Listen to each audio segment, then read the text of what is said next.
आऊज़ुबिल्लाहिमिनश्शैतानिर्रजीम बिस्मिल्लाहिर्रहमानिर्रहीम। मैं हूं सरदार आमिर ज़ैद एडवोकेट और आप देख रहे हैं मेरा YouTube channel house of justice.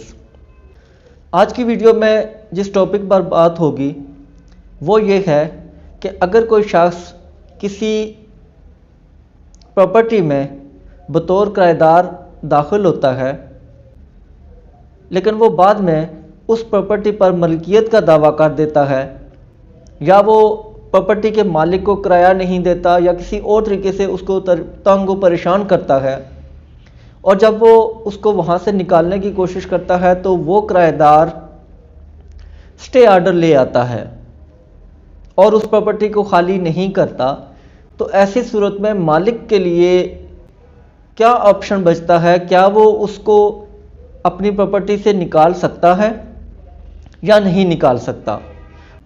या कोई ऐसी सिचुएशन भी है कि वही किराएदार और मालिक आपस में कोई एग्रीमेंट टू सेल बना लेते हैं, वही प्रॉपर्टी वो किराएदार ख़रीद लेता है लेकिन सिर्फ बयाना की हद तक कुछ रकम पे की गई है, तो क्या बकिया पेमेंट अगर नहीं हुई, वो प्रॉपर्टी उस किराएदार के नाम ट्रांसफ़र नहीं हुई, तो क्या वो वहाँ पर रह सकता है या अदालत उसे वहाँ से निकलने का हुक्म दे सकती है? इन दो प्रपोजिशन पर आज बात होगी। एक सिचुएशन तो ये है कि लेट्स सपोज के एक आदमी किसी प्रॉपर्टी में बतौर किराएदार दाखिल होता है, उसका कब्ज़ा लेता है, चाहे वो दुकान है, मकान है, कोई खाली प्लाट वगैरह है, जो भी प्रॉपर्टी है, वो बतौर किराएदार वहाँ पर आके काबिज हो जाता है। कुछ वक्त गुजरता है, किराएदार और जो मालिक है उस प्रॉपर्टी का, उन दोनों का आपस में कोई एग्रीमेंट टू सेल हो जाता है। किराएदार वो प्रॉपर्टी ख़रीद लेता है और मालिक जो होता है वो बेच देता है और उस प्रॉपर्टी के बदले में कुछ बयाना ले लेता है, लेकिन उसके बाद वो डील अभी फाइनल नहीं हुई, ना तो बकिया जो कंप्लीट पेमेंट है वो अदा की गई और ना ही वो property through registered sale deed उस किराएदार के नाम ट्रांसफ़र की गई।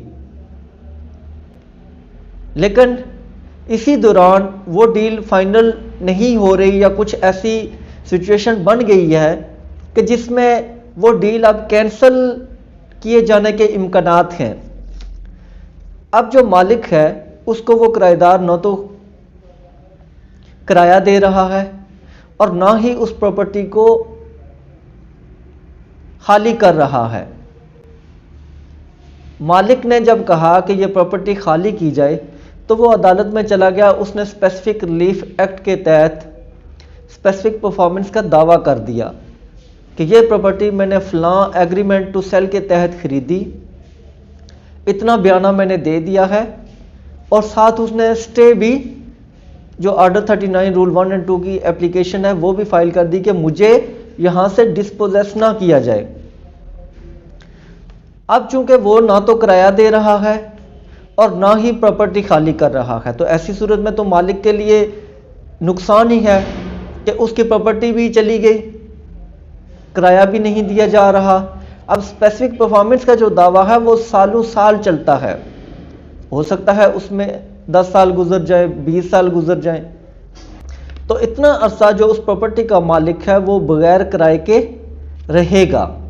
लिहाजा यहाँ पर मालिक के लिए ऑप्शन ये है कि वो अदालत में चला जाए, उसके पास डेफिनेटली रेंट एग्रीमेंट मौजूद होगा और वो जाके रेंट, जो स्पेशल जज रेंट होता है, उसकी कोर्ट में बेदखली फाइल कर दे।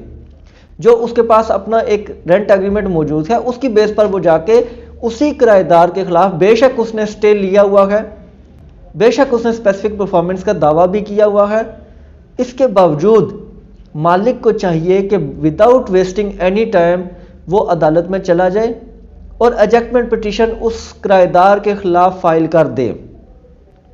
यहाँ पर जो ऐसी सिचुएशंस होती हैं उसमें नंबर ऑफ जजमेंट्स हैं, सुप्रीम कोर्ट की भी हैं, हाई कोर्ट्स की भी हैं, और उनमें एक ही चीज़ जो कॉमनली डिस्कस की गई है वो ये है कि लेट्स सपोज कि कोई ऐसी सिचुएशन बन जाती है कि जिसमें मालिक और किराएदार के दरमियान एग्रीमेंट टू सेल बना लिया जाता है, बयाना की रकम किराएदार दे देता है और मालिक ले लेता है।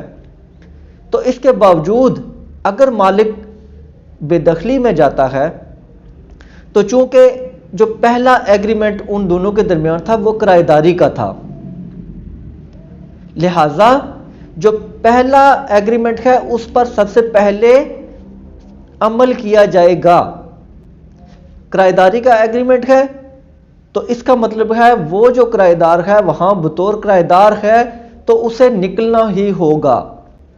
बेशक उसने बयाना की रकम दे दी है, उसने एग्रीमेंट टू सेल भी बना लिया है और मालिक उससे डिनाई भी नहीं कर रहा। इसके बावजूद चूंकि पहला जो एग्रीमेंट है वो रेंट का है, तो once a tenant is always tenant. तो जो शख्स बतौर किराएदार वहां पर आया था, अब उसे पहले वो मकान या दुकान या जो भी प्रॉपर्टी है वो खाली करनी पड़ेगी और पहले वाला जो एग्रीमेंट है रेंट एग्रीमेंट, उस पर पहले अमल दरामद होगा और उसी की बेस पर उस किराएदार को वहां से निकाला जाएगा। स्पेशल जज जो रेंट है वो बेदखली मंजूर करके तो उस किराएदार को वहां से निकालेगा। सुप्रीम कोर्ट ने अपनी एक जजमेंट में कहा, वो जजमेंट है 2014 PLD पेज 347, कि अगर किराएदार ये समझता है कि उसने कोई एग्रीमेंट टू सेल किया है, वो प्रॉपर्टी खरीद ली है, तो वो पहले जो रेंट एग्रीमेंट है उसकी बेस पर उस प्रॉपर्टी का कब्जा मालिक के हवाले करे, उसके बाद वो स्पेसिफिक परफॉर्मेंस का दावा दायर करे।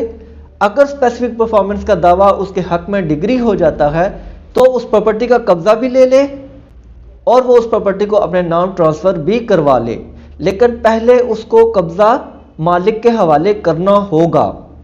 चूंकि अगर ये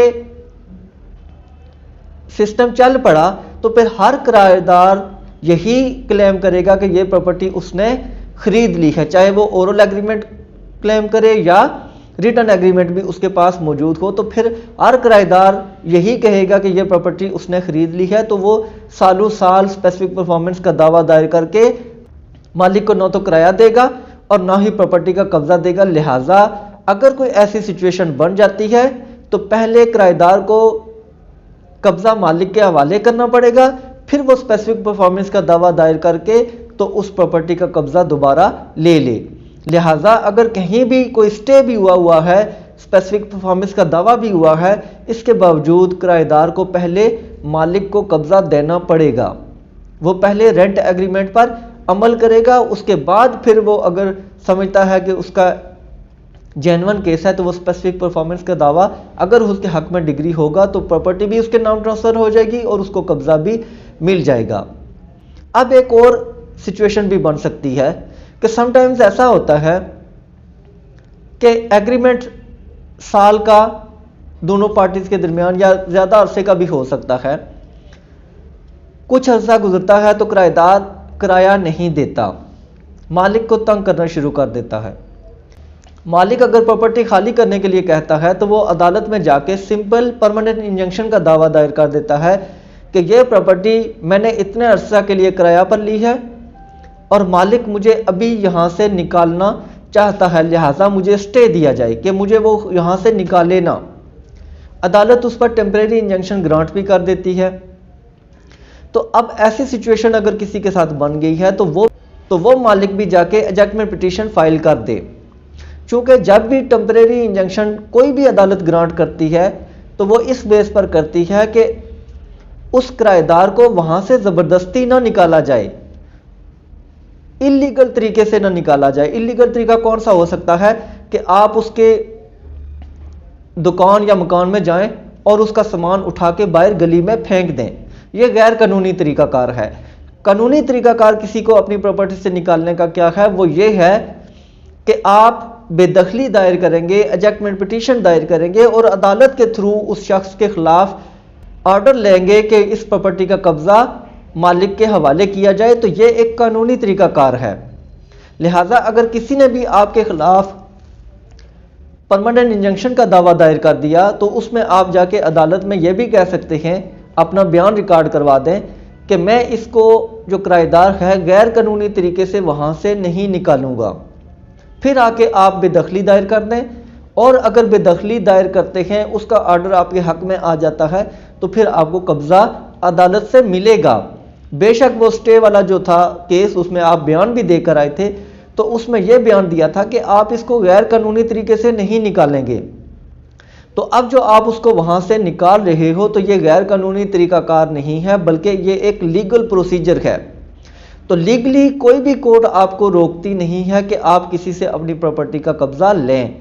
लिहाजा अगर किसी भी किराएदार ने स्टे ले लिया है, चाहे एग्रीमेंट टू सेल की बेस पर या सिंपल कि आपका उसके साथ इतना अरसा का एग्रीमेंट हुआ है और आप उसको उससे पहले निकाल रहे हैं, या वो आपको किराया नहीं दे रहा, जो भी रीज़न है, तो आप दोनों सूरतों में उस शख्स को थ्रू स्पेशल जज रेंट बेदखली दायर करके वहाँ से निकाल सकते हैं। इस पर कोई कदगन नहीं है। तो व्यूअर्स, ये थी आज की वीडियो। उम्मीद है वीडियो पसंद आएगी। अगर वीडियो पसंद आई तो चैनल को सब्सक्राइब करना ना भूलिएगा। इसी के साथ इजाज़त चाहता हूँ। अपनी दुआओं में याद रखिएगा। फ़ी अमानिल्लाह।